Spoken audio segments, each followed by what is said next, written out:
Good morning, guys. Good morning. Today I opened the fridge and it really needs defrosted. So I'm chipping away at it with this. What I usually do is take these and chip away at it. But I just took everything out of my freezer and, well, out of this part. I just went ahead and left this stuff in. But I turned it off and then I'm just letting it defrost for, I don't know, 30 minutes to an hour. So I can chip away at it a little easier. So yeah, that's what I'm doing. So much fun. What it does is it leaks down into here and it gets this whole fridge wet. So I figured it needed defrost because it starts doing that pretty badly.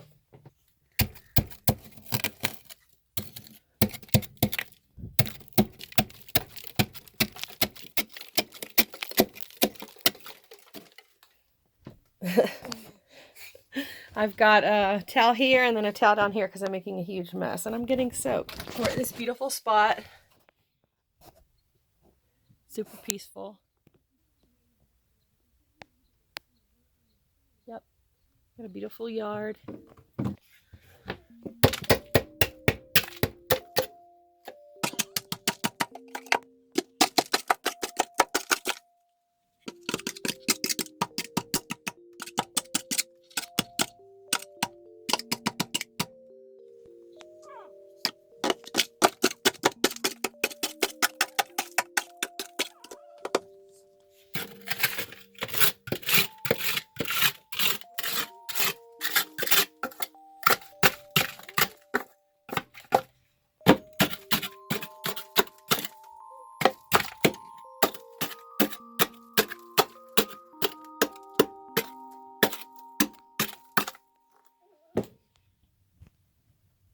Hi guys, we've gotten pretty far. You can see the back of the refrigerator, which is a good sign.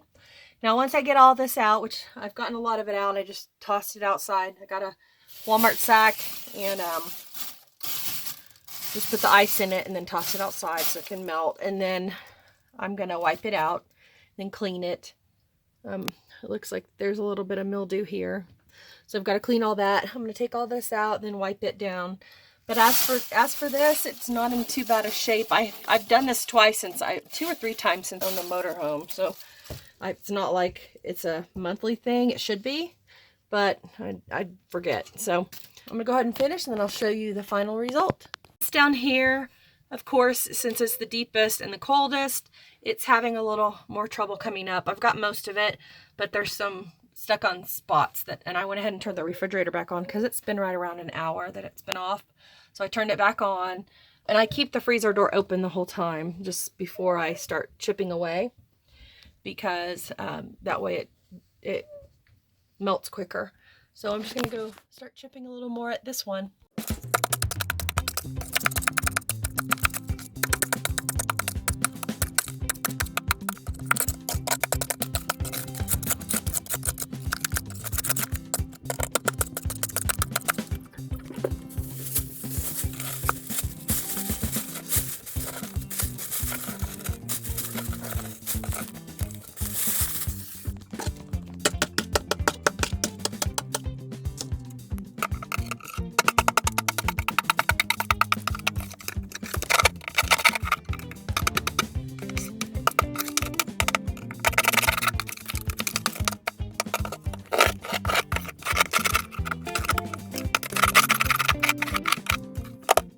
Well, I got most of it. I'm using one side of the kitchen scissors here to try to scrape with the blade the very bottom layer in just certain parts. And you can see that I've scratched this up and I'm okay with that. I'm not saying this is how everyone or you should do it. This is how I do it. So you do yours at your own risk. Of course you could, if you could puncture this or damage it, but I'm willing to take that risk because I know that I know I've done this before and it's been working for me. So I am so not left-handed.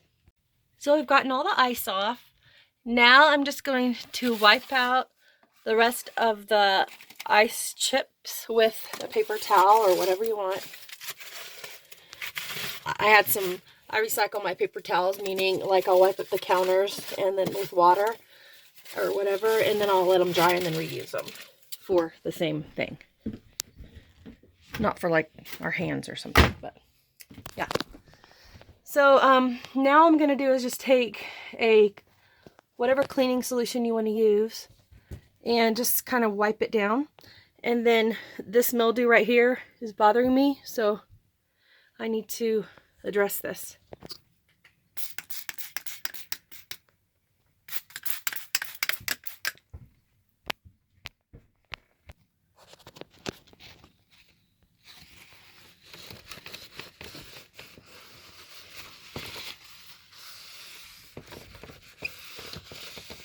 Little elbow grease.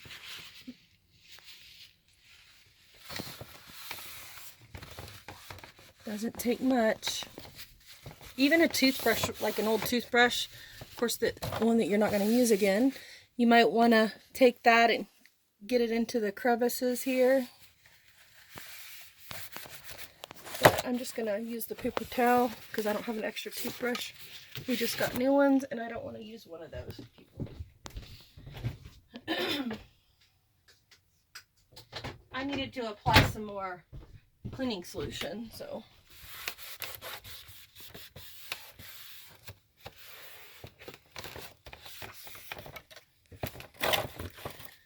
All right. I'm just going to wipe this down, and then I'm just going to wipe all this down. The sides. Of course, these scratches aren't going to come off, but we're okay with that. As long as it works. It doesn't have to be beautiful.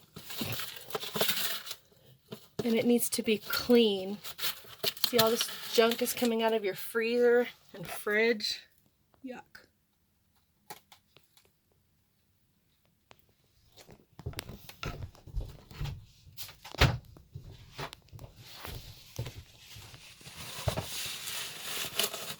Also, when you're chipping away, you're going to be hitting these screws right here, and then all these.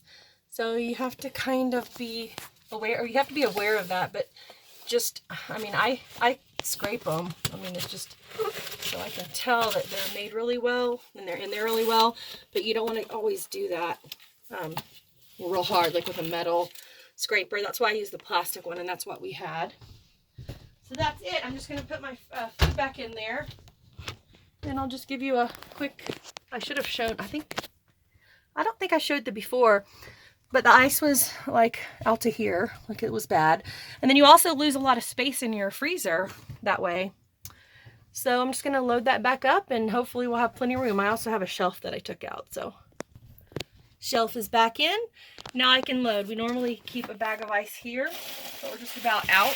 So I'm just going to put the rest of it right here. We usually lay it this way and it fits perfectly. And then we'll put little things on top of it as we need it. But just go ahead and put the other stuff kind of back in here, however. I also keep an extra block of ice. When we run out, we're ice people. We like to drink our drinks with ice.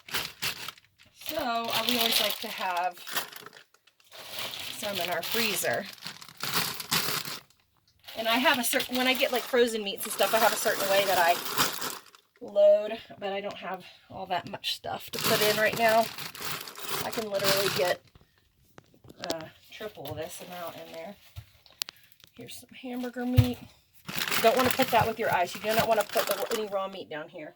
Like I'll put chicken nuggets that are already cooked and corn and peas down there, but I will not put raw meat with my ice in case it leaks onto the ice. And that's pretty much it for now. That's our freezer after it's clean. Looks good. Thanks for watching, and we'll see you in the next video. Oh, always make sure you turn it back on when you're done and close the doors.